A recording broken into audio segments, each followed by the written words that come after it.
August 14. ഇന്ന് മുഴുവൻ സമയവും വായിച്ചും എഴുതിയും കഴിച്ചുകൂട്ടി. ലൂസിക്കും എന്നെപ്പോലെ തന്നെ ഈ പ്രദേശത്തോട് വളരെയധികം പ്രിയം കൂടിയ പോലെയുണ്ട്. ഭക്ഷണം കഴിക്കാൻ പോലും അവിടെ നിന്ന് പോരുന്നതിൽ അവൾ വൈമുഖ്യം കാണിക്കുന്നു. ഇന്ന് വൈകുന്നേരം അവൾ രസകരമായ ഒരു അഭിപ്രായം പറഞ്ഞു. ഞങ്ങൾ ഭക്ഷണം കഴിക്കാനായി വീട്ടിലേക്ക് വരികയായിരുന്നു. പടവുകൾ കയറി കഴിഞ്ഞപ്പോൾ ആ ദൃശ്യം കാണാനായി ഞങ്ങളൊന്ന് തിരിഞ്ഞു നോക്കി.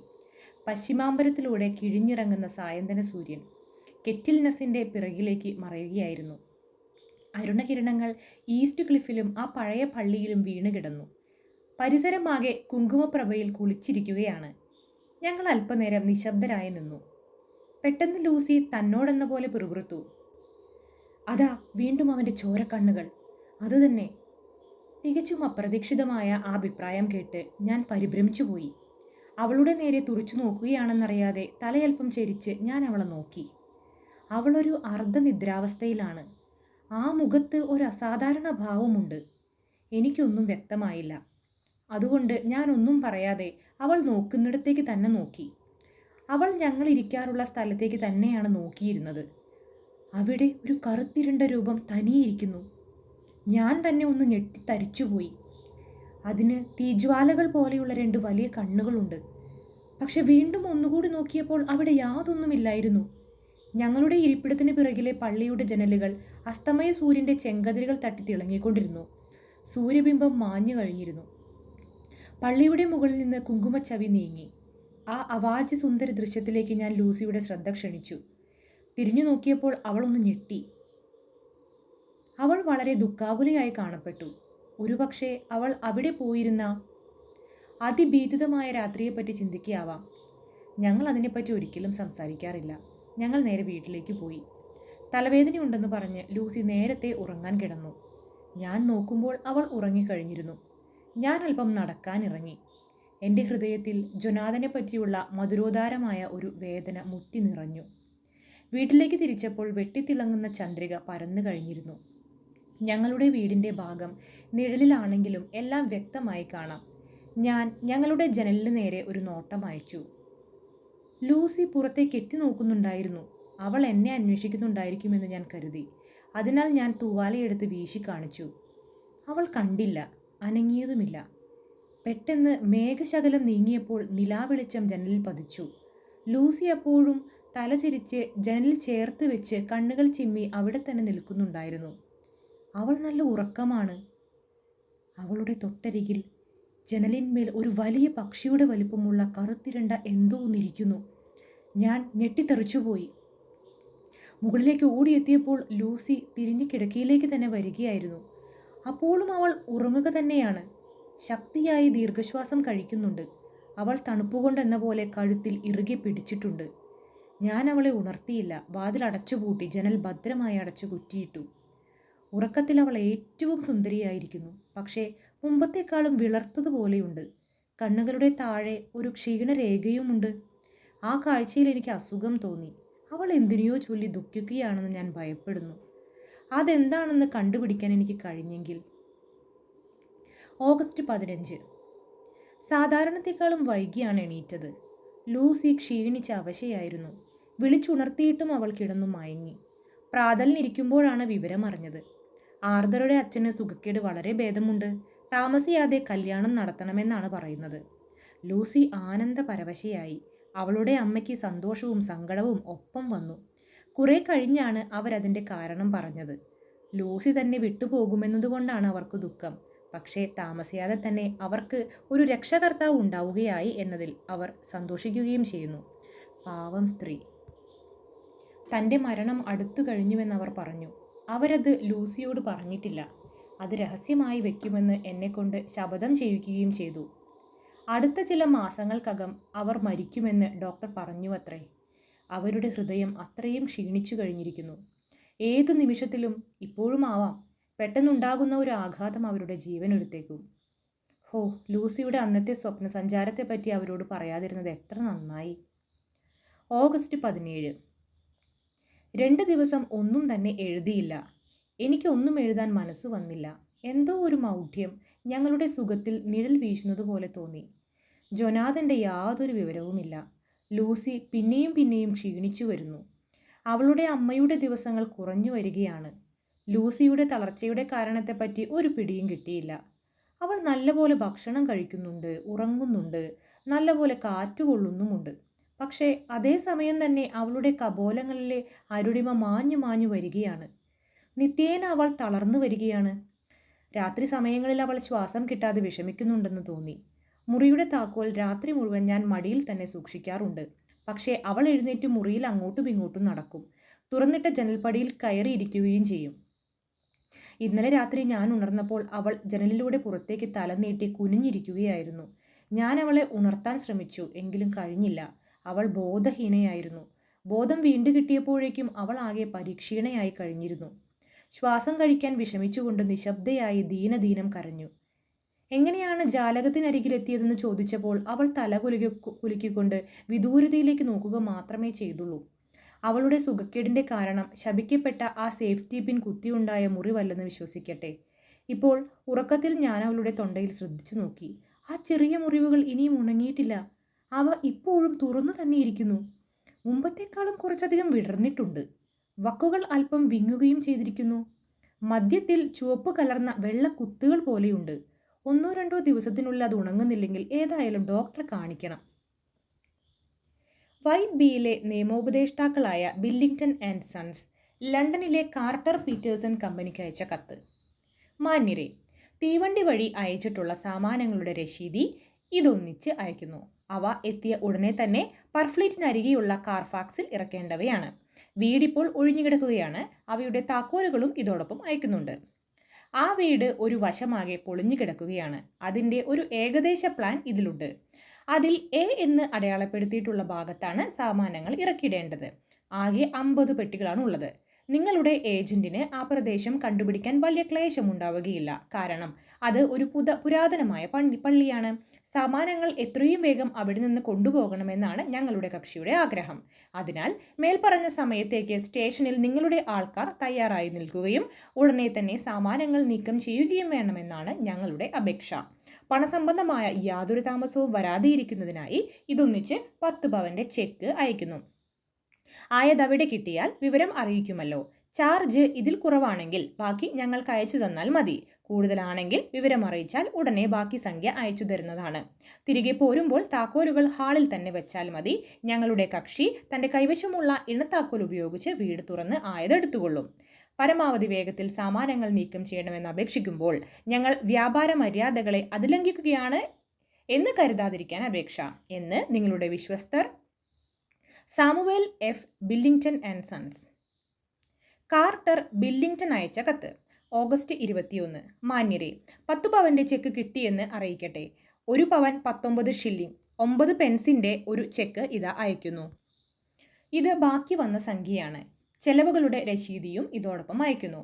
സാമാനങ്ങൾ നിങ്ങൾ പറഞ്ഞതനുസരിച്ച് തന്നെ ഇറക്കിയിട്ടുണ്ട്. നിങ്ങൾ നിർദ്ദേശിച്ച പോലെ തന്നെ താക്കോലുകൾ ഹാളിൽ സൂക്ഷിച്ചിട്ടുണ്ട്. നിങ്ങളുടെ വിശ്വസ്തർ കാർട്ടർ പീറ്റേഴ്സൺ. മീനയുടെ കുറിപ്പുകൾ. ഓഗസ്റ്റ് 18. ഇന്നെനിക്ക് അസുഖമൊന്നുമില്ല. പള്ളിമുറ്റത്തെ ഇരിപ്പിടത്തിലിരുന്ന് എഴുതുകയാണിപ്പോൾ. ലൂസിക്കും വളരെ സുഖമുണ്ട്. ഇപ്പോഴും ആകെ വിളറി വെളുത്തിരിക്കുകയാണെങ്കിലും അവളുടെ കവിളിലെ ശോണിമ തിരികെ വരുന്നുണ്ടെന്ന് തോന്നുന്നു. അവളാകെ ഉല്ലാസവതിയായിരിക്കുന്നു. ശപിക്കപ്പെട്ട എല്ലാ സങ്കല്പങ്ങളും അവളിൽ നിന്ന് അകന്നതുപോലെയുണ്ട്. അന്നത്തെ രാത്രിയിലെ കാര്യങ്ങളെപ്പറ്റി അവൾ വീണ്ടും എന്നെ ഓർമ്മിപ്പിച്ചു. ഞാൻ വിസ്മരിച്ചു പോകുമെന്ന പോലെ. ഇങ്ങനെ പറയുമ്പോൾ അവൾ തൻ്റെ ഷൂസിൻ്റെ മടമ്പ് കൊണ്ട് ലീലാലോലയായി നിലത്ത് തട്ടിക്കൊണ്ടിരുന്നു. അവൾ തുടർന്നു. എൻ്റെ കാൽപ്പെരുമാറ്റം ഒട്ടും ശബ്ദമുണ്ടാക്കിയില്ല. ജോർഡിയെ ഉണർത്തേണ്ട എന്ന് കരുതിയതുകൊണ്ടാണ് അതെന്ന് അതിനെപ്പറ്റി കേട്ടാൽ കിഴവനായ സ്വേൽസ് പറയുമായിരുന്നു. എനിക്ക് സംസാരിക്കാൻ താല്പര്യമുള്ള ഒരു സമയമായിരുന്നു അത്. അതിനാൽ അവൾ അന്നു രാത്രി സ്വപ്നം കണ്ടിരുന്നുവോ എന്ന് ഞാൻ ചോദിച്ചു. അവൾ ഉത്തരം പറയാൻ പുറപ്പെട്ടപ്പോഴേക്കും ആ മധുരമായ പുഞ്ചിരി, അത് കണ്ടിട്ടാണ് ആർദർ, അവളെ അനുകരിച്ച് ഞാനും ആർദർ എന്ന് തന്നെയാണ് പറയാറ്, അവളെ സ്നേഹിച്ചത് എന്ന് അദ്ദേഹം പറയാറുണ്ട്. അവളുടെ മുഖത്ത് പ്രസരിച്ചു. തുടർന്ന് അവൾ എന്തോ ഓർക്കാൻ ശ്രമിച്ചുകൊണ്ട് ഏതാണ്ട് കിനാവിൽ മുഴുകിയ ഭാവത്തിൽ പറയാൻ തുടങ്ങി. ഞാൻ ശരിക്കും സ്വപ്നമൊന്നും കണ്ടെന്ന് തോന്നുന്നില്ല. എല്ലാം വാസ്തവമായി തോന്നി. എനിക്ക് ഇവിടെ തന്നെ ഇരിക്കണമെന്നുണ്ടായിരുന്നു. എന്തുകൊണ്ടോ എന്നറിയില്ല, എനിക്ക് വല്ലാതെ പേടി തോന്നിയിരുന്നു. അതെന്തിനെപ്പറ്റിയാണെന്നും അറിയില്ല. ഞാൻ ഉറങ്ങിയെന്നാണ് തോന്നുന്നതെങ്കിലും പാലവും തെരുവും പിന്നിട്ടു പോയത് ഞാൻ വ്യക്തമായി ഓർക്കുന്നു. ഞാൻ പോകുമ്പോൾ ഒരു മത്സ്യം പിടഞ്ഞു ചാടി. അതിനെ നോക്കാൻ ഞാൻ കുനിഞ്ഞു. എണ്ണമറ്റ നായ്ക്കൾ ഓളിയിടുന്നത് ഞാൻ കേട്ടു. പടവ് കയറി പോകുമ്പോൾ നഗരം നിറച്ചും നായ്ക്കളാണെന്ന് എനിക്ക് തോന്നിപ്പോയി. പിന്നെ ഞാൻ ഓർക്കുന്നത് അവ്യക്തമായിട്ടാണ്. നീണ്ട് കറുത്ത് ചുവന്ന് തിളങ്ങുന്ന കണ്ണുകളോട് കൂടിയ ഒരു ജീവിയെ സന്ധ്യയ്ക്ക് നമ്മൾ കണ്ടതുപോലുള്ള എന്തോ ഒന്നിനെ കണ്ടുവെന്ന് തോന്നി. എന്തോ അസാധാരണമായ ഒരു മധുര അനുഭവം, ഒരു ആശ്ലേഷ സുഖം, കടുത്തൊരനുഭവം ഉണ്ടായി. പിന്നെ ഞാൻ ആഴമുള്ള ഒരു ജലാശയത്തിൽ മുങ്ങിപ്പോവുകയാണെന്ന് തോന്നി. എൻ്റെ ചെവിയിലൊരു മൂളക്കം. മുങ്ങിച്ചാവുന്ന മനുഷ്യർക്ക് അങ്ങനെ തോന്നുമെന്ന് ഞാൻ കേട്ടിട്ടുണ്ട്. എല്ലാം എന്നിൽ നിന്ന് അകന്നു പോകുന്നതായി എനിക്ക് അനുഭവപ്പെട്ടു. എൻ്റെ ജീവൻ ശരീരത്തിൽ നിന്ന് പറന്നു പൊങ്ങി വായുവിൽ ഒഴുകി നടക്കുകയാണെന്നും തോന്നി. പടിഞ്ഞാറേ ദീപസ്തംഭം എൻ്റെ എത്രയോ താഴെയാണെന്ന് തോന്നിയതായി ഓർക്കുന്നു. എന്തോ ഹൃദയത്തിലൊരു വല്ലാത്ത പ്രകമ്പനമുണ്ടായിരുന്നു, ഒരു ഭൂമികുലുക്കത്തിൽ പെട്ടാൽ എന്ന പോലെ. പിന്നെ എനിക്ക് ഓർമ്മ വന്നപ്പോൾ നീ എൻ്റെ ദേഹം പിടിച്ച് ഇളക്കുന്നതായിട്ടാണ് കണ്ടത്. നിന്റെ സ്പർശം എനിക്ക് അനുഭവപ്പെടുന്നതിന് മുമ്പ് തന്നെ ഞാൻ നിന്നെ കണ്ടു. അനന്തരം അവൾ ചിരിക്കാൻ തുടങ്ങി. ആ ചിരിയിൽ കുറച്ചൊരു പന്തികേടുള്ളതായി തോന്നി. ഞാൻ വീർപ്പടക്കി അവളുടെ വാക്കുകൾ ശ്രദ്ധിച്ചു. ആ സംസാരം എനിക്ക് ഇഷ്ടപ്പെട്ടില്ല. അത് തുടരുന്നത് നല്ലതല്ലെന്ന് തോന്നി. ഞാൻ മറ്റു വിഷയങ്ങൾ എടുത്തിട്ടു. ലൂസി വീണ്ടും പണ്ടത്തെ പോലെയായി. വീട്ടിൽ തിരിച്ചെത്തിയപ്പോൾ കുളിർക്കാറ്റേറ്റ് അവൾക്ക് ആശ്വാസം ലഭിച്ചിരുന്നു. അവളുടെ കവിൾത്തടങ്ങൾ തുടുത്തിരുന്നു. അവളെ കണ്ടപ്പോൾ അവളുടെ അമ്മ സന്തോഷിച്ചു. ഞങ്ങൾ പിന്നെയുള്ള സമയം രസമായി കഴിച്ചുകൂട്ടി. ഓഗസ്റ്റ് 19. സന്തോഷം, ആഹ്ലാദം എല്ലാം അങ്ങനെയെന്ന് പറഞ്ഞുകൂടെങ്കിലും ആകപ്പാടെ നല്ല വർത്തമാനങ്ങൾ. ഒടുവിലിതാ ജൊനാഥൻ്റെ വിവരം കിട്ടിയിരിക്കുന്നു. ആ പൊന്നു ചങ്ങാതി സുഖക്കേട് പിടിച്ച് കിടപ്പിലായിരുന്നു. അതുകൊണ്ടാണ് എഴുതാതിരുന്നത്. അതിനെപ്പറ്റിയെല്ലാം ഇപ്പോൾ ആലോചിക്കാൻ തന്നെ വയ്യ. മിസ്റ്റർ ഹോക്കിൻസ് ജൊനാഥൻ്റെ കത്തെനിക്ക് അയച്ചു. അദ്ദേഹം തന്നെ നേരിട്ട് എഴുതുകയും ചെയ്തു. രാവിലെ ഞാൻ ജൊനാഥൻ്റെ അടുത്തേക്ക് പോവുകയാണ്. അദ്ദേഹത്തെ ശുശ്രൂഷിക്കാം, അല്ലെങ്കിൽ വീട്ടിലേക്ക് കൊണ്ടുപോരാം. അവിടെ വെച്ച് ഞങ്ങളുടെ വിവാഹം നടത്തുന്നത് നന്നായിരിക്കുമെന്നും മിസ്റ്റർ ഹോക്കിൻസ് പറയുന്നു. ഞാൻ ആ സിസ്റ്ററുടെ കത്ത് വായിച്ച് ആഹ്ലാദം കൊണ്ട് കരഞ്ഞുപോയി. അത് കണ്ണീർ കൊണ്ട് നനഞ്ഞിരിക്കുന്നു. അതിൻ്റെ നനവ് എനിക്കിപ്പോഴും എൻ്റെ മാറത്ത് അനുഭവപ്പെടുന്നുണ്ട്. അത് ജൊനാഥനെ പറ്റിയുള്ള എഴുത്താണ്. അതെൻ്റെ ഹൃദയത്തോട് തൊട്ടു തന്നെ ഇരിക്കണം. യാത്രയ്ക്ക് ഒരുങ്ങിക്കഴിഞ്ഞു. എൻ്റെ പെട്ടിയും സാമാനങ്ങളും മറ്റും ലൂസി സൗകര്യം പോലെ ലണ്ടനിലേക്ക് കൊണ്ടുവന്ന് എന്നെ ഏൽപ്പിക്കും. ഞാൻ ഇനിയും ഇപ്പോൾ എഴുതുന്നില്ല. എല്ലാം ഞാൻ ഹൃദയത്തിൽ സൂക്ഷിക്കുകയാണ്. എല്ലാം ജൊനാഥനോട്, എൻ്റെ ഭർത്താവിനോട് നേരിട്ട് തന്നെ പറയണം. അദ്ദേഹം കാണുകയും സ്പർശിക്കുകയും ചെയ്തിട്ടുള്ള ഈ എഴുത്ത് ഞങ്ങൾ തമ്മിൽ കണ്ടുമുട്ടുന്നത് വരെ എന്നെ ആശ്വസിപ്പിക്കും. മീനയ്ക്ക് സിസ്റ്റർ അഗതയുടെ കത്ത്. Budapest, August 12. എൻ്റെ പ്രിയപ്പെട്ട സഹോദരി, ഞാൻ മിസ്റ്റർ ജൊനാഥൻ ഹാർക്കറെ പറ്റി താങ്കൾക്ക് എഴുതുകയാണ്. അദ്ദേഹത്തിൻ്റെ രോഗം ഭേദമായി വരുന്നുണ്ടെങ്കിലും ഇപ്പോൾ എഴുതാനുള്ള ആരോഗ്യമായി കഴിഞ്ഞിട്ടില്ല. 6 ആഴ്ചയായി അദ്ദേഹം ഞങ്ങളുടെ ശുശ്രൂഷയിലാണ്. മസ്തിഷ്കത്തെ ബാധിച്ച ഒരു ഭയങ്കര ജ്വരമാണ് സുഖക്കേട്. അദ്ദേഹം സ്നേഹാശംസകൾ അർപ്പിക്കുന്നു. ഇതോടൊപ്പം മിസ്റ്റർ പീറ്റർ ഹോക്കിൻസും എഴുതുന്നുണ്ട്. കുറച്ചാഴ്ചത്തെ വിശ്രമം കൂടി ജൊനാഥൻ ഇവിടെ വേണ്ടിവരും. കയ്യിൽ പണമില്ല. തൻ്റെ ഇവിടുത്തെ ചെലവുകൾക്ക് ആവശ്യമായ പണം കിട്ടിയാൽ കൊള്ളാമെന്ന് അദ്ദേഹം ആഗ്രഹിക്കുന്നു. ആശീർവാദ പുരസരം, നിങ്ങളുടെ സിസ്റ്റർ അഗത. PS. എൻ്റെ രോഗി ഉറങ്ങുകയാണ്. അദ്ദേഹം നിങ്ങളെക്കുറിച്ചെല്ലാം എന്നോട് പറഞ്ഞിട്ടുണ്ട്. വേഗം തന്നെ നിങ്ങൾ അദ്ദേഹത്തിൻ്റെ പ്രിയ പത്നിയായി തീരുമെന്ന് ഞാൻ അറിഞ്ഞിരിക്കുന്നു. നിങ്ങൾ ഇരുവരെയും ഈശ്വരൻ അനുഗ്രഹിക്കട്ടെ. അദ്ദേഹത്തിന് മാനസികമായ എന്തോ ഭയങ്കരമായ ഒരു ഷോക്ക് പറ്റിയിട്ടുണ്ടെന്ന് ഞങ്ങളുടെ ഡോക്ടർ പറയുന്നു. അദ്ദേഹം ബോധം കെട്ട് എന്തൊക്കെയോ വിളിച്ചു പറഞ്ഞു. ചെന്നായ്ക്കൾ, വിഷം, രക്തം, പ്രേതങ്ങൾ, രക്ഷസുകൾ തുടങ്ങി എന്തിനെപ്പറ്റിയെല്ലാമാണ് അദ്ദേഹം വിളിച്ചു പറഞ്ഞതെന്ന് ഓർക്കുമ്പോൾ എനിക്ക് തന്നെ പേടിയാവുന്നു. അദ്ദേഹത്തോട് വളരെ ശ്രദ്ധിച്ചു വേണം പെരുമാറാൻ. ഒരിക്കലും മനസ്സിനെ ഇളക്കിക്കൂടാ. ഇത്തരം ഒരു രോഗം അത്ര ക്ഷണം വിട്ടുപോവുകയില്ല. ഞങ്ങൾ നേരത്തെ തന്നെ എഴുതുമായിരുന്നു. പക്ഷേ അദ്ദേഹത്തിൻ്റെ ഉറ്റവരെക്കുറിച്ച് ഞങ്ങൾക്കൊന്നും അറിയുമായിരുന്നില്ല. അറിയാൻ പറ്റിയ യാതൊന്നും അദ്ദേഹത്തിൻ്റെ പക്കൽ ഇല്ലായിരുന്നു. ക്ലോസൻബർഗിൽ നിന്നുള്ള തീവണ്ടിയിലാണ് അദ്ദേഹം ഇവിടെ വന്നത്. വീട്ടിലേക്ക് ഒരു ടിക്കറ്റ് എന്ന് വിളിച്ചു പറഞ്ഞ് അദ്ദേഹം സ്റ്റേഷനിലേക്ക് പാഞ്ഞു കയറി എന്ന് സ്റ്റേഷൻ മാസ്റ്റർ പറഞ്ഞു അത്രേ. സംസാരിക്കുന്നത് കേട്ടപ്പോൾ ഒരു ഇംഗ്ലീഷുകാരനാണെന്ന് മനസ്സിലാക്കി ഏറ്റവും ഒടുവിലത്തെ സ്റ്റേഷനിലേക്ക് ഒരു ടിക്കറ്റ് നൽകുകയാണത്രേ ഉണ്ടായത്. അദ്ദേഹത്തെ നന്നായി ശുശ്രൂഷിക്കുന്നുണ്ടെന്ന് വിശ്വസിക്കുക. തൻ്റെ പെരുമാറ്റത്തിലുള്ള മൃദുത്വവും മാധുര്യവും കൊണ്ട് അദ്ദേഹം ഇവിടെയുള്ള സകലരെയും വശീകരിച്ചിരിക്കുന്നു. അദ്ദേഹത്തിൻ്റെ ശരീരസ്ഥിതി മെച്ചപ്പെടുന്നുണ്ട്. ആഴ്ചത്തെ വിശ്രമത്തിന് ശേഷം മുമ്പത്തെ ആരോഗ്യമെല്ലാം തിരിച്ചു കിട്ടും. പക്ഷേ അദ്ദേഹത്തിൻ്റെ രക്ഷയെ കരുതി നിങ്ങൾ പ്രത്യേകം ശ്രദ്ധിക്കേണ്ടതുണ്ട്. നിങ്ങൾക്ക് പല പല വർഷങ്ങളോളം ഒന്നിച്ച് ജീവിക്കാൻ ഭാഗ്യമുണ്ടാകട്ടെ. 8. ഡോക്ടർ സെവാർഡിൻ്റെ ഡയറി. ഓഗസ്റ്റ് 19. റൺഫീൽഡിൽ അവിചാരിതമായ ഒരു മാറ്റം. 8 മണിക്ക് അയാൾ ഹാലിളകി ഒരു നായയെപ്പോലെ കുരയ്ക്കാൻ തുടങ്ങി. പരിചാരകൻ അത് കണ്ടപ്പോൾ രസം തോന്നി. എനിക്ക് റൺഫീൽഡിലുള്ള താല്പര്യം അറിയാവുന്നതുകൊണ്ട് അവൻ അയാളെ ചോദ്യം ചെയ്തു. പരിചാരകനോട് അയാൾക്ക് വലിയ ആദരവാണ്, പക്ഷേ ഇന്ന് വളരെ ദേഷ്യത്തോടെയാണ് പെരുമാറിയതെന്ന് പറയുന്നു. അവനോട് തീരെ സംസാരിച്ചതേയില്ലത്രേ. അയാൾ ആകപ്പാടെ പറഞ്ഞത് ഇത്രമാത്രമാണ്: ഞാനിപ്പോൾ നിന്നോട് സംസാരിക്കാൻ ഇഷ്ടപ്പെടുന്നില്ല. നിസ്സാരൻ. ഇപ്പോൾ യജമാനനാണ് എൻ്റെ പാട്ടിലുള്ളത്. മതപരമായ ഒരു ബുദ്ധിഭ്രമമാണ് അയാളെ പെട്ടെന്ന് ബാധിച്ചിരിക്കുന്നതെന്നാണ് പരിചാരകന്റെ അഭിപ്രായം. അങ്ങനെയാണെങ്കിൽ കുറെ കൂടി സൂക്ഷിച്ചേ പറ്റൂ. കാരണം അക്രമാസക്തിയുള്ള ശക്തരായ മതഭ്രാന്തന്മാർ പെട്ടെന്ന് അപകടകാരികളായേക്കും. 9 മണിക്ക് ഞാൻ അയാളെ സന്ദർശിച്ചു. പരിചാരകനോട് പെരുമാറിയതുപോലെ തന്നെയാണ് അയാൾ എന്നോടും പെരുമാറിയത്. അയാളുടെ അദമ്യമായ സ്വാത്മബോധത്തിൽ ഞാനും പരിചാരകനും തമ്മിൽ യാതൊരു വ്യത്യാസവുമില്ലായിരുന്നു. ഇത് മതപരമായ ഒരു ആവേശം തന്നെയാണെന്ന് എനിക്കും തോന്നുന്നു. ഇനി താമസിയാതെ തന്നെ അയാൾ സ്വയം ഈശ്വരനാണെന്ന് വിചാരിക്കാൻ തുടങ്ങും. ഹോ, ഈ ഭ്രാന്തന്മാരുടെ സങ്കല്പങ്ങൾ. ഏതാണ്ട് 1/4 മണിക്കൂർ നേരത്തേക്ക് റൺഫീൽഡ് കൂടുതൽ കൂടുതൽ വികാരഭരിതനായി കൊണ്ടിരുന്നു. ഞാൻ അയാളെ ശ്രദ്ധിക്കുന്നുണ്ടെന്ന് തീരെ ഭാവിച്ചില്ല. പക്ഷേ അതേസമയം ശരിക്കും നോക്കിക്കൊണ്ടിരിക്കുകയും ചെയ്തു. ഭ്രാന്തന്മാരിലെ എന്തെങ്കിലും ഒരാശയം രൂപം കൊള്ളുമ്പോൾ കാണാറുള്ള ആ വ്യക്തമായ ഭാവം ഞാൻ അയാളുടെ കണ്ണുകളിൽ പെട്ടെന്ന് സ്ഫുരിച്ചു കണ്ടു. അയാൾ പെട്ടെന്ന് ശാന്തനായി. കട്ടിലിന്റെ വക്കിൽ പോയിരുന്ന് വിദൂരതയിലേക്ക് നോക്കിക്കൊണ്ടിരുന്നു. ഏതായാലും അയാളുടെ ഭാവം സങ്കല്പിതമോ യഥാർത്ഥമോ എന്ന് മനസ്സിലാക്കണം. അതിനാൽ ഞാൻ അയാളുടെ ഓമന ജീവികളെപ്പറ്റി സംസാരിക്കാൻ തുടങ്ങി. അത് അയാളെ ഒരിക്കലും ഉണർത്താതിരുന്നിട്ടില്ല. ആദ്യം അയാൾ യാതൊരു മറുപടിയും പറഞ്ഞില്ല. പക്ഷേ ഒടുവിൽ പറഞ്ഞു: അവയെ പറ്റിയൊക്കെ എന്തിന് വേവലാതിപ്പെടുന്നു? ഞാൻ അവയെ ഒരു പുല്ലിന് വിലവയ്ക്കുന്നില്ല. എന്ത്? ഞാൻ ചോദിച്ചു. നിങ്ങൾക്ക് നിങ്ങളുടെ എട്ടുകാലികളെപ്പറ്റി യാതൊരു വിചാരവുമില്ലേ? ഇപ്പോൾ എട്ടുകാലികളാണ് അയാളുടെ ഓമനകൾ. നോട്ട് പുസ്തകം നിറയെ ചെറിയ എട്ടുകാലിയെ പോലുള്ള വട്ടങ്ങളാണ്.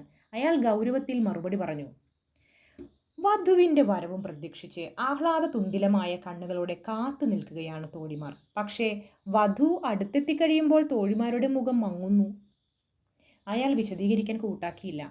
കട്ടിലിൽ തന്നെ അനങ്ങാതിരുന്നതേയുള്ളൂ. ഈ രാത്രി ഞാൻ ആകെ തളർന്നിരിക്കുന്നു. ഒരു ഉന്മേഷവുമില്ല. എനിക്ക് ലൂസിയെപ്പറ്റി ചിന്തിക്കാതിരിക്കാൻ കഴിയുന്നില്ല. ഓ, കാര്യങ്ങൾ എങ്ങനെയെല്ലാമായിരുന്നു. പിന്നീട് ഒരു തീരുമാനമെടുക്കാൻ കഴിഞ്ഞതിൽ ഞാൻ സന്തോഷിക്കുന്നു. അത് പരിപാലിക്കാൻ കഴിഞ്ഞുവെന്നതിൽ കൂടുതൽ സന്തോഷിക്കുകയാണ്. ഒരർദ്ധബോധാവസ്ഥയിലാണ് ഞാൻ കിടന്നിരുന്നത്. ക്ലോക്ക് 2 അടിക്കുന്നത് ഞാൻ കേട്ടു. പെട്ടെന്ന് രാത്രി കാവൽക്കാരൻ എൻ്റെ അരികിൽ വന്നു പറഞ്ഞു: റൺഫീൽഡ് രക്ഷപ്പെട്ടിരിക്കുന്നു. ഞാൻ ചാടി എണീറ്റ് ഉടുപ്പിട്ട് താഴത്തേക്ക് ഓടിച്ചെന്നു. പുറത്തിറങ്ങി ചുറ്റി നടന്നാൽ കുഴപ്പങ്ങൾ ഉണ്ടാക്കാവുന്ന ഒരു ചിന്താരോഗിയാണ് റൺഫീൽഡ്. പരിചാരകൻ തന്നെ കാത്തു നിൽക്കുകയായിരുന്നു. ഒരു 10 മിനിറ്റ് മുമ്പേ വാതിൽമേലുള്ള നിരീക്ഷണ ദ്വാരത്തിലൂടെ നോക്കിയപ്പോൾ റൺഫീൽഡ് കിടന്ന് സുഖമായുറങ്ങുന്നത് താൻ കണ്ടുവെന്ന് കാവൽക്കാരൻ പറഞ്ഞു. ജാലകം പിടിച്ച് വലിച്ചു പൊളിക്കുന്ന ശബ്ദം കേട്ടാണ് അയാൾ ഓടിയെത്തിയത്. അയാൾ ചെന്നപ്പോൾ റൺഫീൽഡിന്റെ കാലടി ജനൽപ്പടിയിലൂടെ മറയുന്നത് കണ്ടു. ഉടനെ തന്നെ എൻ്റെ അടുത്തേക്ക് ആളെ അയക്കുകയും ചെയ്തു. റൺഫീൽഡ് തൻ്റെ നിശാവസ്ത്രം മാത്രമേ ധരിച്ചിട്ടുള്ളൂ. അതിനാൽ അധിക ദൂരത്തേക്ക് പോയിരിക്കുകയില്ല. വാതിൽ തുറന്ന് പുറത്തേക്ക് കടന്ന് അയാളെ പിന്തുടരുമ്പോഴേക്കും അയാൾ കണ്ണിൽ നിന്ന് മറഞ്ഞു പോകും. അതിനാൽ പിന്തുടരാതെ നോക്കിക്കൊണ്ട് നിൽക്കുകയാണ് നല്ലതെന്ന് അവൻ തീരുമാനിച്ചു. പരിചാരകൻ ഒരു തടിയനാണ്. ജനലിലൂടെ കടക്കാൻ പറ്റുകയില്ല. എനിക്കത്ര തടിയില്ലാത്തതുകൊണ്ട് അവൻ്റെ സഹായത്തോടെ ഞാൻ ജനലിലൂടെ പുറത്തു കടന്നു. റൺഫീൽഡ് പുറത്ത് കടന്ന ഉടനെ നേരെ ഇടത്തോട്ടാണ് പോയതെന്ന് പരിചാരകൻ പറഞ്ഞു. ഞാൻ കഴിയുന്നത്ര വേഗത്തിൽ ആ വഴിക്ക് ഓടി. മരങ്ങളുടെ ഇടയിലൂടെ ഓടി ചെല്ലുമ്പോൾ അങ്ങകലെ ഒരു വെളുത്ത രൂപം മതിൽ ചാടി അപ്പുറത്തെ ആളൊഴിഞ്ഞ വീടിൻ്റെ പറമ്പിലേക്ക് കടക്കുന്നത് കണ്ടു. ഞാൻ തിരിച്ചോടിച്ചെന്ന് 3-4 പേർ എൻ്റെ കൂടെ കാർഫാക്സിലെ മുറ്റത്തേക്ക് വരാൻ പറഞ്ഞു. റൺഫീൽഡ് കുഴപ്പമുണ്ടാക്കുകയാണെങ്കിൽ സഹായത്തിന് ആളില്ലാതെ പറ്റുകയില്ല. ഞാൻ ഒരു കോണി കൊണ്ടുവന്ന് അപ്പുറത്തേക്ക് കയറി കടന്നു. റൺഫീൽഡിന്റെ രൂപം വീടിന്റെ മൂലയിൽ പോയി മറയുന്നത് കണ്ടു. ഞാൻ പുറകെ ഓടി. അങ്ങനെ പള്ളിയുടെ ഇരുമ്പ് കെട്ടിയ പഴയ ഓക്കുമരം കൊണ്ടുണ്ടാക്കിയ വാതിലിൽ പൊത്തിപ്പിടിച്ച് നിൽക്കുകയാണ് അയാൾ. പക്ഷേ അയാൾ എന്താണ് പറയുന്നതെന്ന് മനസ്സിലാക്കാൻ തക്കവണ്ണം അരികിലേക്ക് ഞാൻ പോയില്ല. ഒരുപക്ഷെ അത് അയാളെ ഭയപ്പെടുത്തിയേക്കാം. അപ്പോൾ അയാൾ ഓടുകയും ചെയ്യും. രക്ഷപ്പെടണമെന്ന വിചാരം ഉള്ളിൽ കടന്നുകൂടിയ ഒരു ഭ്രാന്തനെ പിന്തുടരുന്നത് അത്യാപൽക്കരമാണ്. അല്പസമയത്തിനുള്ളിൽ അയാൾ തൻ്റെ ചുറ്റുപാടും നടക്കുന്നതിനെപ്പറ്റി തീരെ ശ്രദ്ധിക്കുന്നില്ലെന്ന് മനസ്സിലാക്കി ഞാൻ കുറെ കൂടി അരികിലേക്ക് ചെന്നു. എൻ്റെ ആൾക്കാർ മതിൽ ചാടി ഏതാണ്ട് അടുത്തെത്തി കഴിഞ്ഞുമിരിക്കുന്നു. അയാൾ ഇങ്ങനെ പറയുന്നുണ്ടായിരുന്നു: പ്രഭോ, അങ്ങയുടെ ആജ്ഞ കാത്ത് ഞാനിതാ ഇവിടെ എത്തിയിരിക്കുന്നു. ഞാൻ അവിടുത്തെ അടിമയാണ്. അവിടുന്ന് എനിക്ക് വരമരുളുക. കാരണം ഞാൻ എത്രയും വിശ്വസ്തനായിരിക്കും. അതീതകാലം മുതൽക്ക് തന്നെ ഞാൻ അങ്ങയെ ആരാധിക്കാൻ തുടങ്ങിയിരിക്കുന്നു. ഇപ്പോൾ അങ്ങ് അരികിലുണ്ട്. ഞാൻ അവിടുത്തെ ആജ്ഞാധീനനുമാണ്. ഇനി അങ്ങ് ഈയുള്ളവനെ കൈവിടുകയില്ല. ഉവ്വോ പ്രഭോ, അങ്ങയുടെ വരദാനങ്ങൾ വീതിക്കുമ്പോൾ അങ്ങനെ മറക്കുമോ? ഏതായാലും അയാൾ ഒരു സ്വാർത്ഥിയാണ്. ഈശ്വരന്റെ തിരുസന്നിധിയിലാണെന്ന് തോന്നുമ്പോഴും അയാൾ ഓർക്കുന്നത് തനിക്ക് കിട്ടേണ്ട അപ്പകഷ്ണങ്ങളെ പറ്റിയാണ്. അയാളുടെ ഭ്രാന്തിന് വിചിത്രമായ ഒരു വശമുണ്ട്. ഞങ്ങൾ അയാളെ സമീപിച്ച് വളഞ്ഞപ്പോൾ അയാൾ ഒരു നരിയെപ്പോലെ പൊരുതി. അത്യധികം ദേഹബലമുള്ള അയാൾ ഒരു മനുഷ്യനല്ല, കാട്ടുമൃഗമാണ്. ഇത്രയും ഭീകരനായി ഒരൊറ്റ ഭ്രാന്തനെയും ഞാൻ എൻ്റെ ജീവിതത്തിൽ കണ്ടിട്ടില്ല. ഇനി കാണുമെന്നും തോന്നുന്നില്ല. അയാളുടെ ദേഹബലവും അപകടഭാവവും നേരത്തെ തന്നെ കണ്ടുപിടിക്കാൻ കഴിഞ്ഞത് ഈശ്വരകൃപ കൊണ്ടാണ്. അത്രയും ശക്തിയും ഉറച്ച തീരുമാനവും ഉള്ളപ്പോൾ പിടിച്ച് വീണ്ടും കൂട്ടിലാക്കുന്നതിന് മുമ്പേ അയാൾ എന്തെങ്കിലും അപകടം വരുത്തി വെച്ചേനെ. ഏതായാലും ഇപ്പോൾ അയാൾ നിയന്ത്രണത്തിലാണ്. അയാളെ മുറിയിൽ ചങ്ങലക്കിട്ടിരിക്കുകയാണ്. ഇടയ്ക്കയാൾ അതിദയനീയമായ സ്വരത്തിൽ കരയുന്നുണ്ട്. പക്ഷേ അതിനെ തുടർന്നുള്ള നിശബ്ദത അതിലും കൂടുതൽ ഭീതിതമാണ്. അയാളുടെ ഓരോ ചലനത്തിലും കൊലപാതകത്തിന്റെ നിഴലുകളുണ്ട്. ഇപ്പോഴാണ് അയാൾ സൗമ്യമായ വാക്കുകൾ പറഞ്ഞത്. മാസ്റ്റർ, ഞാൻ ശാന്തനായി കിടന്നോളാം. അത് വരുന്നുണ്ട്, അടുത്തേക്ക് വരുന്നുണ്ട്. ഞാൻ അതൊരു സൂചനയായി എടുത്തു. ഉറക്കം വരാതിരിക്കത്തക്കവണ്ണം ഞാൻ അത്രയും അസ്വസ്ഥനായി കഴിഞ്ഞിരുന്നു. പക്ഷേ ഈ കുറിപ്പുകൾ എനിക്ക് കുറേ സമാധാനം തന്നു. ഇപ്പോൾ ഉറങ്ങാമെന്ന് തോന്നുന്നു. മീന ലൂസിക്ക് അയച്ച കത്ത്. Budapest, August 24. പ്രിയമുള്ള ലൂസി, വൈറ്റ്ബി റെയിൽവേ സ്റ്റേഷനിൽ വെച്ച് നമ്മൾ പിരിഞ്ഞതിന് ശേഷമുള്ള കാര്യങ്ങൾ കേൾക്കാൻ നീ വെമ്പിക്കൊണ്ടിരിക്കുകയായിരിക്കുമെന്ന് എനിക്കറിയാം. വഴിക്ക് വിഷമങ്ങളൊന്നും കൂടാതെ ഞാൻ ഇവിടെ എത്തി. യാത്രയെ പറ്റിയൊന്നും എനിക്ക് ഓർക്കാൻ കഴിയുന്നില്ല. ഇവിടേക്ക് ജൊനാഥനെ കാണാനാണ് വരുന്നതെന്നും അദ്ദേഹത്തെ ശുശ്രൂഷിക്കേണ്ടി വരുമെന്നും ഓർത്തുകൊണ്ട് ഞാൻ സുഖമായി ഉറങ്ങി. ഓ, എൻ്റെ ജോൺ വല്ലാതെ ക്ഷീണിച്ച് മെലിഞ്ഞ് അവശനായിരിക്കുന്നു. ആ കണ്ണുകളിലെ എല്ലാ ശുഭാപ്തി വിശ്വാസവും നശിച്ചിരിക്കുന്നു. ആ മുഖത്തുണ്ടെന്ന് ഞാൻ നിന്നോട് പറഞ്ഞിട്ടുള്ള ഉദാരമായ ഗാംഭീര്യവും നഷ്ടപ്പെട്ടിരിക്കുന്നു. ഇന്ന് അദ്ദേഹം പണ്ടത്തെ രൂപത്തിൻ്റെ ഒരു നിഴൽ മാത്രമാണ്. ഒന്നും തന്നെ ഓർക്കാൻ കഴിയുന്നില്ലത്രേ. ഞാൻ അങ്ങനെ വിശ്വസിക്കണമെന്നെങ്കിലും അദ്ദേഹം ആഗ്രഹിക്കുന്നു. അതിനാൽ ഒന്നും തന്നെ ചോദിച്ചില്ല. അദ്ദേഹത്തിന് ഭയങ്കരമായൊരു ഷോക്ക് തട്ടിയിട്ടുണ്ട്. ഇനി അത് ഓർക്കാൻ ശ്രമിച്ചാൽ അത് അദ്ദേഹത്തിൻ്റെ തലച്ചോറിനെ ബാധിക്കുമെന്ന് ഞാൻ ഭയപ്പെടുന്നു. നല്ലവളായ സിസ്റ്റർ അഗത ബോധമില്ലാതിരുന്നപ്പോൾ അദ്ദേഹം വളരെ ഭീകരങ്ങളായ കാര്യങ്ങൾ പറഞ്ഞുവെന്നാണ് പറയുന്നത്. എന്തൊക്കെയാണ് പറഞ്ഞതെന്ന് ഞാൻ അവരോട് ചോദിച്ചു. പക്ഷേ സ്വയം കുരിശടയാളം ഇട്ടുകൊണ്ട് താനൊന്നും പറയുകയില്ല എന്ന് മാത്രമേ അവർ പറഞ്ഞുള്ളൂ. രോഗികളുടെ പുലമ്പലുകൾ ദൈവവചനങ്ങളാണത്രേ. അവർ ഉദാരമനസ്കയാണ്. പിറ്റേന്ന് ഞാൻ വളരെയധികം വിഷമിക്കുന്നുണ്ടെന്ന് കണ്ടപ്പോൾ അവർ വീണ്ടും ആ വിഷയം തന്നെ എടുത്തിട്ടുകൊണ്ട് പറഞ്ഞു. സഹോദരി, ഞാൻ ഇത്രമാത്രം പറയാം. അവ അദ്ദേഹം സ്വന്തമായി ചെയ്തിട്ടുള്ള യാതൊരു തെറ്റുകളെയും പറ്റിയായിരുന്നില്ല. നിങ്ങൾ അദ്ദേഹത്തിൻ്റെ ഭാവി പ്രേയസി എന്ന നിലയ്ക്ക് അക്കാര്യങ്ങളെപ്പറ്റി വേവലാതിപ്പെടേണ്ടതില്ല. നിങ്ങളെയും നിങ്ങളോടുള്ള കടപ്പാടുകളെയും പറ്റി അദ്ദേഹം ഒരിക്കലും മറന്നിട്ടില്ല. ഏറ്റവും വലുതും ഭീകരവുമായ വസ്തുക്കളെക്കുറിച്ചായിരുന്നു അദ്ദേഹത്തിൻ്റെ ഭയപ്പാടൊക്കെ തന്നെ. അതാർക്കും ചികിത്സിച്ചു മാറ്റാൻ വയ്യ. എൻ്റെ ജൊനാഥൻ വേറെ ഏതെങ്കിലും ഒരു പെൺകിടാവുമായി പ്രണയബന്ധത്തിലാണെന്നറിഞ്ഞാൽ ഞാൻ അസൂയാലു ആകുമെന്ന് അവർ ഭയപ്പെടുന്ന പോലെ തോന്നി. ജൊനാഥനെ പറ്റി ഞാൻ അസൂയപ്പെടുക. പക്ഷേ എന്നാലും ലൂസി, ഞാൻ പറയട്ടെ, ഈ വിഷമങ്ങൾക്കെല്ലാം കാരണം മറ്റൊരു പെൺകിടാവല്ല എന്നറിഞ്ഞപ്പോൾ എനിക്ക് ഉള്ളിലൊരു സന്തോഷം തോന്നാതിരുന്നില്ല. ഞാനിപ്പോൾ അദ്ദേഹത്തിൻ്റെ കിടക്കയുടെ അരികിലാണ് ഇരിക്കുന്നത്. അദ്ദേഹത്തിൻ്റെ നിദ്രാലീനമായ മുഖം എനിക്ക് നല്ല പോലെ കാണാം. ഓ, അദ്ദേഹം ഉണരുകയാണ്. ഉണർന്നപ്പോൾ പോക്കറ്റിൽ നിന്ന് എന്തോ എടുക്കാനായി അദ്ദേഹം തൻ്റെ കോട്ട് ആവശ്യപ്പെട്ടു. ഞാൻ സിസ്റ്റർ അഗതായോട് ചോദിച്ചു. അവർ എല്ലാം കൊണ്ടുവന്നു തന്നു. അവയ്ക്കിടയിൽ അദ്ദേഹത്തിൻ്റെ ഡയറിയും ഉണ്ടായിരുന്നു. അത് തുറന്നു നോക്കാൻ ഞാൻ ആഗ്രഹിച്ചു. കാരണം അദ്ദേഹത്തിൻ്റെ ഈ കുഴപ്പങ്ങളുടെ എല്ലാം കാരണത്തെപ്പറ്റി എന്തെങ്കിലും ഒരു സൂചന അതിലുണ്ടാവാതിരിക്കില്ല. പക്ഷേ അത് എൻ്റെ കണ്ണുകളിൽ നിന്ന് തന്നെ അദ്ദേഹം മനസ്സിലാക്കിയെന്ന് തോന്നുന്നു. തനിക്ക് കുറച്ചു നേരത്തെ ഏകാന്തത വേണമെന്നുള്ളതുകൊണ്ട് എന്നോട് ജനലരികിലേക്ക് പോകാൻ അദ്ദേഹം ആവശ്യപ്പെട്ടു. കുറച്ചു കഴിഞ്ഞപ്പോൾ അദ്ദേഹം എന്നെ തിരിച്ചു വിളിച്ചു പറഞ്ഞു. വെൽ ഹെൽമിന, അദ്ദേഹം ഹൃദയത്തിൽ കൊണ്ട ആത്മാർത്ഥതയോടെയാണത് പറയുന്നത് എനിക്ക് മനസ്സിലായി. കാരണം തന്നെ വിവാഹം ചെയ്യണമെന്ന് എന്നോട് ആവശ്യപ്പെട്ടതിന് ശേഷം അദ്ദേഹം ഒരിക്കലും എന്നെ അങ്ങനെ മുഴുവൻ പേർ വിളിച്ചിട്ടില്ല. ഒരു ഭാര്യയും ഭർത്താവും തമ്മിലുണ്ടായിരിക്കേണ്ട വിശ്വാസദാർഢ്യത്തെപ്പറ്റി എനിക്കുള്ള അഭിപ്രായം നിനക്കറിയാമല്ലോ. യാതൊരു രഹസ്യങ്ങളോ മറച്ചുവെക്കലുകളോ ഉണ്ടാവാൻ പാടില്ല. എനിക്ക് ഭയങ്കരമായൊരു ഷോക്കുണ്ടായി. അതിനെപ്പറ്റി ഓർക്കുമ്പോൾ എൻ്റെ തല ഇന്നും കറങ്ങുന്നു. അത് വാസ്തവങ്ങളായിരുന്നോ അതോ വെറും ഭ്രാന്തൻ്റെ സങ്കല്പനങ്ങളായിരുന്നോ എന്നെനിക്ക് ഇന്നും അറിഞ്ഞുകൂടാ. മുമ്പ് എനിക്ക് മസ്തിഷ്ക ജ്വരം ഉണ്ടായിട്ടുള്ളതായി നിനക്കറിയാമല്ലോ.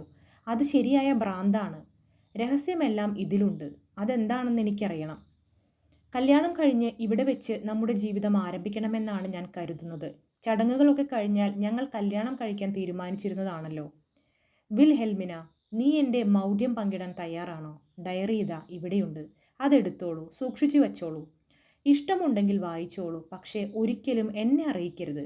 അല്ലെങ്കിൽ നിദ്രയിലോ ജാഗ്രതാവസ്ഥയിലോ സ്വബുദ്ധിയോടെയോ ഭ്രാന്തായോ ആ ശപിക്കപ്പെട്ട കോട്ടയിലേക്ക് വീണ്ടും പോകാൻ ഇടവരുത്തുന്ന ഒരു ഒഴിച്ചുകൂടാത്ത ജോലി എനിക്ക് ചെയ്യാനുണ്ടാകണം. അദ്ദേഹം തളർന്ന് പിറകോട്ട് വീണു. ഞാൻ പുസ്തകം തലയണയിൽ വെച്ച് അദ്ദേഹത്തെ ചുംബിച്ചു. ഞങ്ങളുടെ വിവാഹം ഇന്ന് വൈകുന്നേരം തന്നെ നടത്തിത്തരാൻ സുപ്പീരിയറിനോട് അപേക്ഷിക്കണമെന്ന് ഞാൻ സിസ്റ്റർ അഗതായോട് പറഞ്ഞിട്ടുണ്ട്. ഞാൻ അവരുടെ മറുപടിയും കാത്തിരിക്കുകയാണ്. അവർ തിരികെ വന്ന് ഇവിടത്തെ ഇംഗ്ലീഷ് പള്ളിയിലെ ചാപ്ലൈനെ കൂട്ടിക്കൊണ്ടുവരാൻ ആളയച്ചിട്ടുണ്ടെന്ന് പറഞ്ഞു. 1 മണിക്കൂറിനുള്ളിൽ അല്ലെങ്കിൽ ജൊനാഥൻ ഉണർന്നാൽ അപ്പോൾ ഞങ്ങൾ വിവാഹിതരാവാൻ പോവുകയാണ്. ലൂസി, ആ ശുഭമുഹൂർത്തം കഴിഞ്ഞു. എനിക്ക് വളരെ ഉത്തരവാദിത്തബോധം തോന്നുന്നു. അത്യധികം ആനന്ദവും. 1 മണിക്കൂർ കഴിഞ്ഞപ്പോഴേക്കും ജൊനാഥൻ ഉണർന്നു. എല്ലാം തയ്യാറായിരുന്നു. ഞങ്ങൾ രണ്ടുപേരും കിടക്കയിൽ തന്നെ ഇരുന്നു. വളരെ ശക്തിയായ ദൃഢസ്വരത്തിലാണ് അദ്ദേഹം സമ്മതം പറഞ്ഞത്. എനിക്ക് സംസാരിക്കാനേ കഴിഞ്ഞില്ല. ആ വാക്കുകൾ തന്നെ എന്നെ ശ്വാസം മുട്ടിച്ച പോലെ തോന്നി. ഈ നല്ലവളായ സിസ്റ്റർ വളരെ കരുണയുള്ളവളാണ്. എനിക്കിവരെ ഒരിക്കലും മറക്കാൻ സാധിക്കുകയില്ല. ഇപ്പോൾ ഞാൻ എൻ്റെ വിവാഹത്തെപ്പറ്റി ചിലത് പറയാം. ചാപ്ലൈനും സിസ്റ്റേഴ്സും എന്നെയും ഭർത്താവിനെയും തനിയെ വിട്ടുപോയപ്പോൾ ഞാൻ തലയണക്കടിയിൽ നിന്നും ആ പുസ്തകം പുറത്തെടുത്ത് ഒരു വെള്ളക്കടലാസ് കൊണ്ട് ഭദ്രമായി പൊതിഞ്ഞു. എൻ്റെ കഴുത്തിൽ കിടന്നിരുന്ന നിറം മങ്ങിയ ഒരു നീല നൂലുകൊണ്ട് ഞാനത് മുറുക്കി കെട്ടി. മുദ്ര വയ്ക്കുന്ന അരക്കെടുത്ത് ഉരുക്കി ഞാനതിൻ്റെ കെട്ടിന്മേൽ തന്നെ മുദ്ര വെച്ചു. സീൽ വയ്ക്കാൻ എൻ്റെ വിവാഹമോതിരമാണ് ഉപയോഗിച്ചത്. പിന്നീട് ഞാനതെടുത്ത് ചുംബിച്ചു. ഭർത്താവിന് കാണിച്ചു കൊടുത്തുകൊണ്ട് ഞാൻ പറഞ്ഞു, ഞാനിത് ഇങ്ങനെ തന്നെ സൂക്ഷിച്ചു വെക്കും. ഇത് നമ്മുടെ പരസ്പര വിശ്വാസത്തിനുള്ള ഒരു സമൂർത്തമായ അടയാളമായിരിക്കും. അങ്ങയുടെ തന്നെ ആത്മരക്ഷയ്ക്ക് വേണ്ടിയോ അല്ലെങ്കിൽ അതുപോലെ സുപ്രധാനമായ വേറെ ഏതെങ്കിലും കർത്തവ്യ നിർവഹണത്തിന് വേണ്ടിയോ അല്ലാതെ ഞാനിതൊരിക്കലും തുറക്കുകയില്ല. അദ്ദേഹം അപ്പോൾ എൻ്റെ കൈപിടിച്ചു. തൻ്റെ ഭാര്യയുടെ കൈപിടിക്കുന്നത് ജീവിതത്തിൽ ആദ്യമായിട്ടാണ്. കൈപിടിച്ചുകൊണ്ട് പറഞ്ഞു, ഞാൻ ഈ വിശാലമായ ലോകത്തിൽ ഏറ്റവും അധികം ഇഷ്ടപ്പെടുന്ന കാര്യമാണിത്. ഇതിൽ പരാജിതനാകാതിരിക്കാനായി അങ്ങനെ ആവശ്യം വരികയാണെങ്കിൽ ഞാൻ അനുഭവിച്ചു പോന്ന എല്ലാ വേദനകളും ഒരിക്കൽ കൂടെ അനുഭവിക്കാൻ തയ്യാറാണ്. തൻ്റെ ഭൂതകാല അനുഭവങ്ങളുടെ ഒരു എള്ളിട അപ്പോഴും പറയാൻ അദ്ദേഹം ഉദ്ദേശിച്ചിരിക്കുകയില്ല. പക്ഷെ ചിന്തിക്കാനുള്ള സമയമുണ്ടായിരുന്നില്ല. അപ്പോൾ അദ്ദേഹം എന്ത് തന്നെ പറഞ്ഞാലും ഞാൻ അത്ഭുതപ്പെടുകയില്ലായിരുന്നു. ഓ എൻ്റെ ലൂസി, ഞാൻ എന്ത് പറയാനാണ്? ഈ വിശാലമായ ലോകത്തിൽ ഏറ്റവും അധികം സന്തോഷമുള്ള സ്ത്രീ ഞാനാണെന്ന് മാത്രമേ എനിക്ക് പറയാൻ കഴിഞ്ഞുള്ളൂ. എൻ്റെ ജീവിതത്തെ, എൻ്റെ വിശ്വാസത്തെ മാത്രമേ എനിക്ക് അദ്ദേഹത്തിൻ്റെ മുമ്പിൽ കാഴ്ചവെക്കാനുള്ളൂവെന്ന് ഞാൻ അദ്ദേഹത്തോട് പറഞ്ഞു. ലൂസി, അദ്ദേഹം എന്നെ തൻ്റെ ക്ഷീണിച്ച കരങ്ങൾ കൊണ്ട് തന്നിലേക്ക് അണച്ചു പുണർന്നപ്പോൾ അത് ഞങ്ങൾ തമ്മിലുള്ള ഏറ്റവും ഉദാരമായ ആത്മീയ ബന്ധനമാണെന്ന് തോന്നി. ലൂസി, ഞാനിതെല്ലാം നിനക്ക് എഴുതുന്നത് എന്തുകൊണ്ടാണെന്ന് നിനക്കറിയാമോ? ഇതൊക്കെ എനിക്ക് പ്രിയങ്കരങ്ങളാണെന്നുകൊണ്ട് മാത്രമല്ല, നീ എൻ്റെ പ്രാണ സുഹൃത്താണെന്നതുകൊണ്ടുകൂടിയാണ്. നീ സ്കൂളിൽ നിന്ന് പുറത്തു കടന്ന് ജീവിതം ആരംഭിക്കുന്ന വേളയിൽ നിന്റെ സുഹൃത്തും മാർഗനിർദ്ദേശകയുമാവാൻ കഴിഞ്ഞത് ഭാഗ്യമായി ഞാൻ കരുതുന്നു. എൻ്റെ വൈവാഹിക ജീവിതത്തിൻ്റെ ഗതി നോക്കി നിനക്കും സുഖഭൂയിഷ്ടമായ ഒരു വിവാഹ ജീവിതം നയിക്കാൻ കഴിയുമെന്ന് ഞാൻ കരുതുന്നു. എൻ്റെ പ്രിയമുള്ള ലൂസി, സർവശക്തനായ ഈശ്വരൻ തുണച്ചിട്ട് നിന്റെ ജീവിതം കടമകൾ മറക്കാതെ, വിശ്വാസരാഹിത്യമില്ലാതെ, കൊടുങ്കാറ്റില്ലാതെയും പ്രകാശധാര നിറഞ്ഞതുമാവട്ടെ. ഒരിക്കലും വേദനിക്കാതിരിക്കട്ടെ എന്ന് ഞാൻ ആശീർവദിക്കുന്നില്ല, കാരണം അത് തികച്ചും അസംഭവ്യമാണ്. പക്ഷെ ഞാൻ പ്രാർത്ഥിക്കുന്നു, നിന്റെ ജീവിതം എക്കാലവും എൻ്റെ ഇപ്പോഴത്തെ ആനന്ദം നിറഞ്ഞതാവട്ടെ. Good bye Lucy. ഞാൻ ഈ കത്ത് ഇപ്പോൾ തന്നെ തപാലിലിടും. ഒരുപക്ഷെ വീണ്ടും താമസിയാതെ എഴുതുകയും ചെയ്യും. നിർത്തട്ടെ, കാരണം ജൊനാഥൻ ഉണരുന്നു. ഞാൻ എൻ്റെ ഭർത്താവിനെ പരിചരിക്കട്ടെ. സ്നേഹത്തോടെ, മീന.